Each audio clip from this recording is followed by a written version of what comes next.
Welcome back, race fans, as the 29th season of Rapin on Racin continues. Our next guest has joined us on the line. West Virginia modified driver Deana Groves joins us. Good evening, Deana.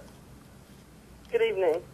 We're glad that you could take time to join us here this evening. And before we talk about your modified racing career, a recent Touring Series victory, near Series championship, I wanted to talk a little bit about background. Some of your high school and college athletic endeavors were very, very successful outside of auto racing. Let's talk a little bit about softball and volleyball and some accomplishments that you've had off the racetrack.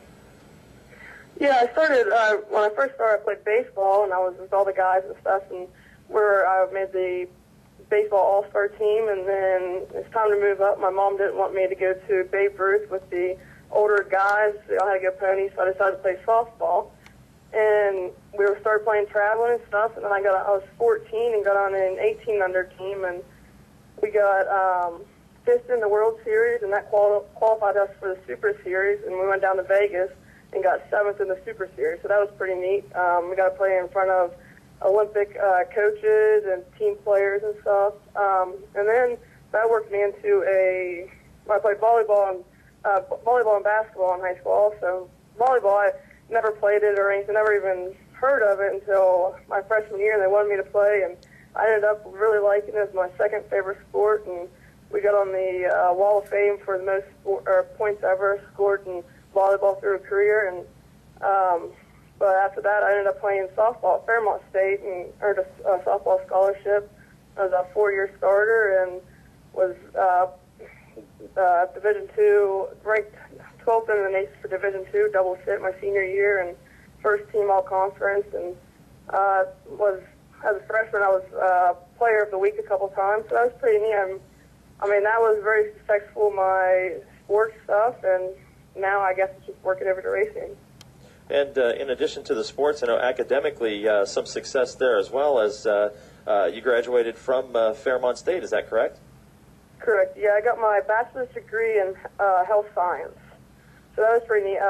Right now, I'm not really doing anything with that. I'm working at my dad's transmission shop, but I can't really go get a job and tell him I need off on weekends and sometimes Thursdays.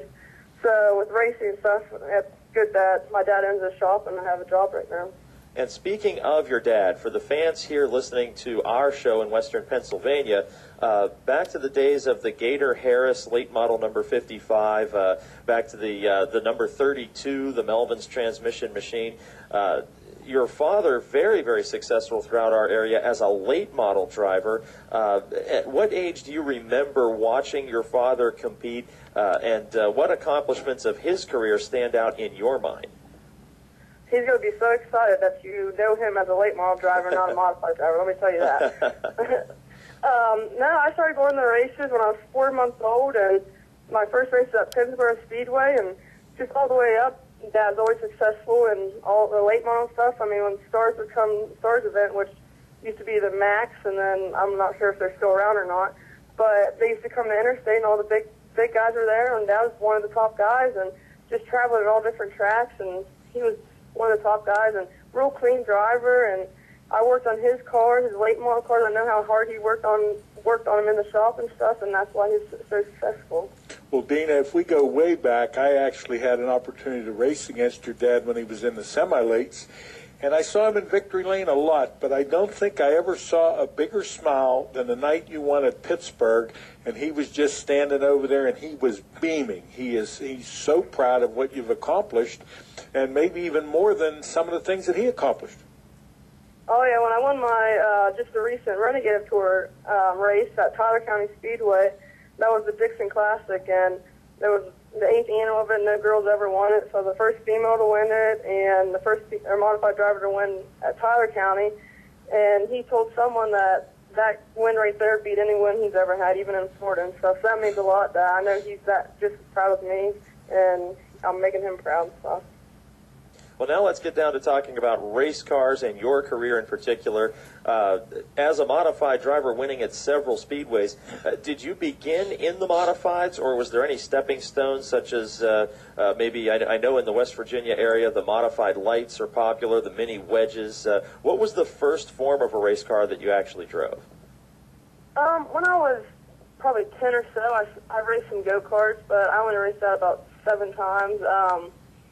It was fun, and then I was racing with a bunch of guys, and they got tired of me winning, so they would start spinning me out, or they would just start spinning me out so I wouldn't come up and lap them, and it just wasn't fun anymore, so I quit doing that, and that's when I started playing all my sports.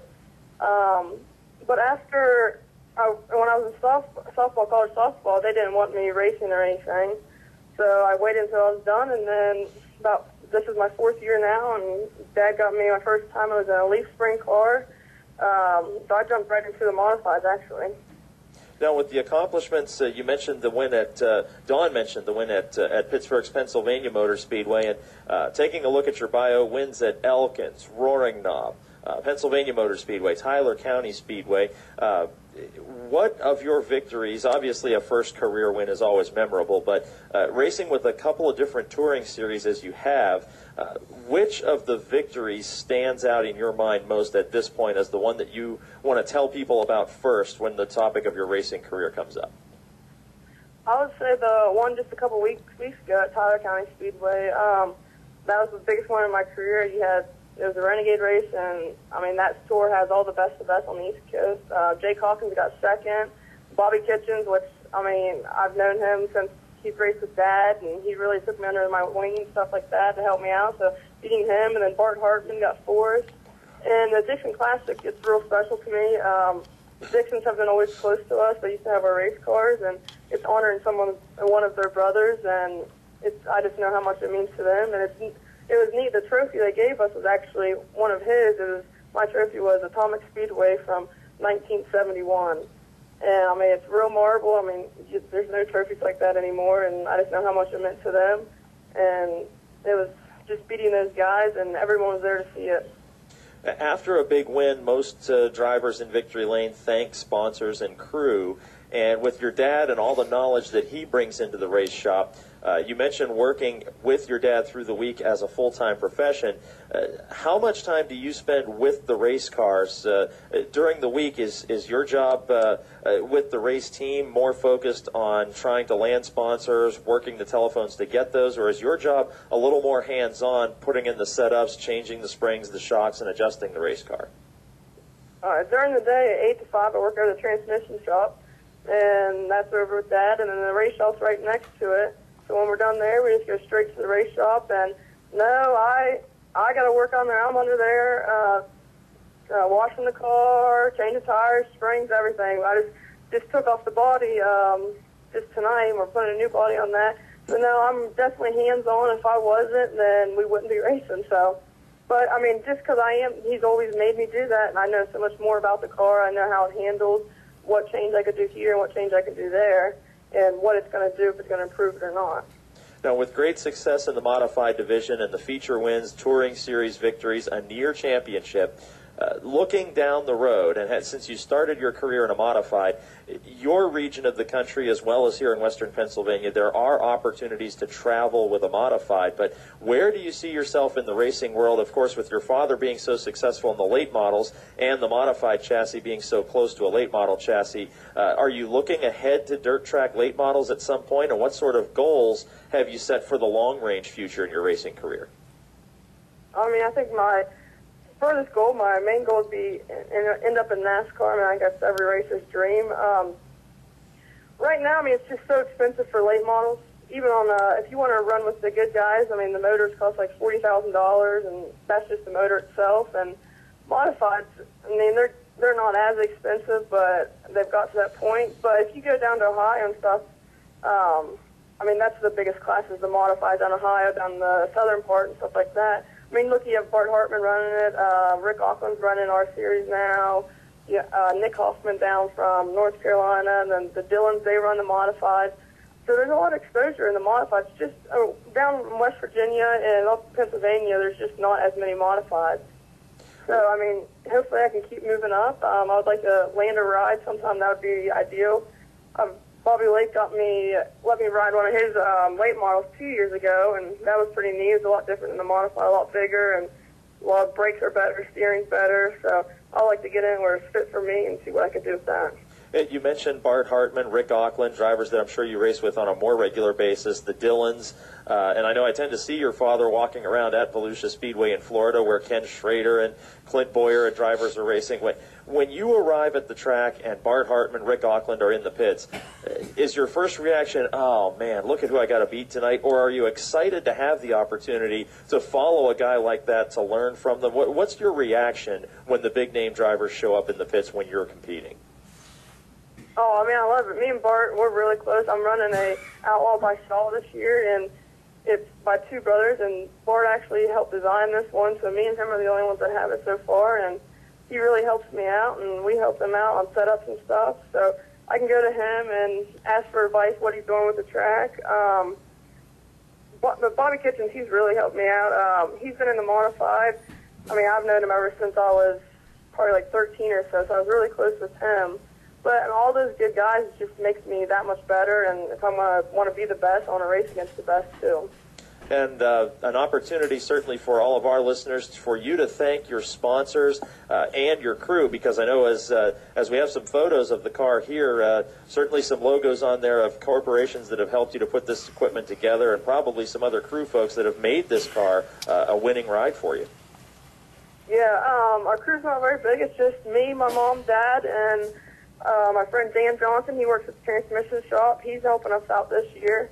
But yeah, we picked up a bunch of new sponsors this year.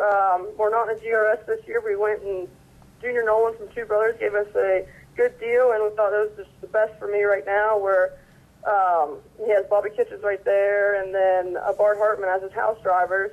So with the Shaw, we picked up Viking Roddens, Shell Shock, Rad, Jack's Recycling. He's always been with us. He's helped me in all my sports and everything. I couldn't thank him enough. Bobby Lake stepped up this year, and J-Rod Vending, and Slavic. He just got us some more decals to put a new body on the car, and we should be getting shirts this weekend, so couldn't thank him enough.